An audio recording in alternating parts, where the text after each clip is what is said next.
This is my video over starting a web server. These are our Linux distributions, and we're going to use the one Ubuntu right there. This is the Ubuntu main download page.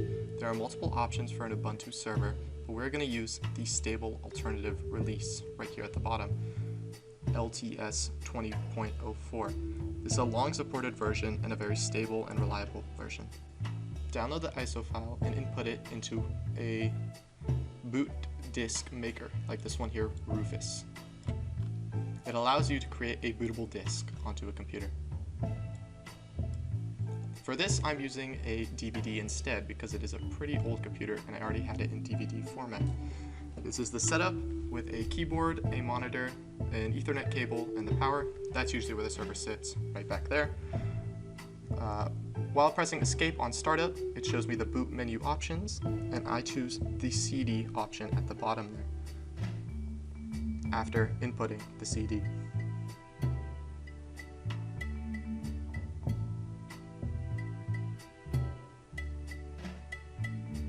Go down and press enter on the CD option. If you had a USB, you would choose the USB instead. Now booting up brings us to this page. I believe mine is bugged, but you just press enter to start installation and you follow the basic steps. You don't have to change anything by default, and you can just press enter on everything.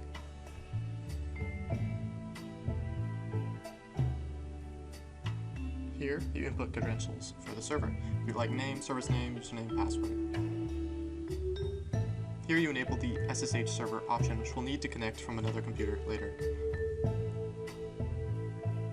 Follow this, it installs the server. After installation, you will have to take out the bootable media, which in my instance is CD. For you, it might be a USB drive. Then you press enter. Once installation is complete, you are met with the login screen. Type in your username and then password to log in and access the server. We're going to install a program called Havi Daemon, which allows your server to be found on a local network with just its name, instead of needing the exact IP address. We will check if the SSH server is on by inputting this one command and seeing it say active running right there. If it is, use your desired application to access the server. There we input the address. Here's where you input a port, which will be helpful later, and you can put in your username and password right here. I'm using the application Terminus. Right here there's a fingerprint that is a special number that goes between your server and your computer. You don't need to memorize it, as the computer will keep it for you. Next, our first objective is to change port access to make sure we can safely access our server without other people being able to. To do this, we need to first install all updates available.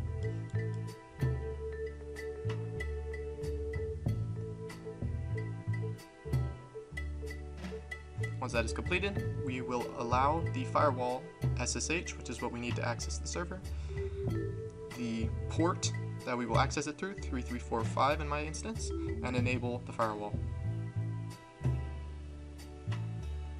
We then need to change the default port by opening the sshd config file using nano.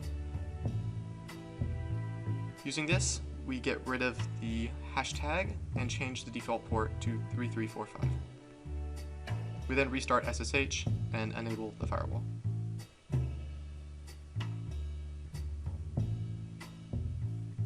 Now you see when we re-access it, we need the port 3345 and we are able to access.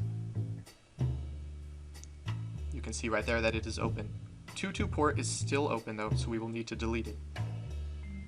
By inputting the numbered command, we can see the order here, and using delete, we can delete the first one and the second one. So now the only access ports are 3345. We will allow 80 as well, which is the website default port. Going back to the website, here's the Apache web page, the thing we'll be using to host the website server.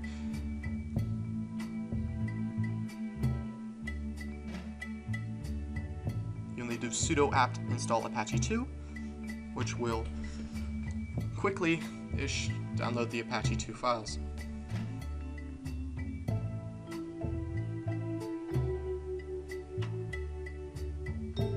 You will need to find your public IP address, which you can find on multiple different websites. that can find it for you, input it into the website bar, and you can access the default web page. This makes you know the server is running. We will now try to change the default website page by using SFTP, which allows you to access the files of the server extremely easily. We will go and attempt to access the files through the var, www, and HTML folder. There is index.html, which is the default page of that website.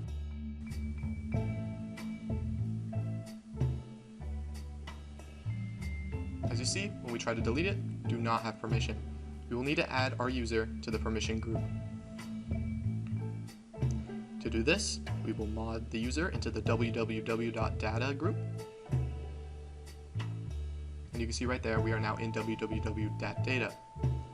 We will then need to give the data group more privileges using these two commands. Using this command, the 775 allows for access to the files as long as you are in the group.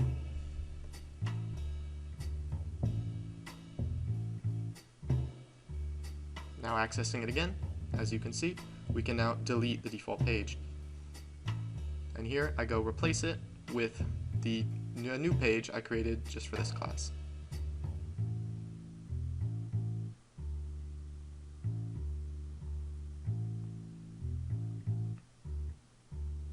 Now reloading the page, we get the website I have made. Access it yourself at the IP address coming up at the end of the video. Have fun. I hope you learned quite a lot about web servers.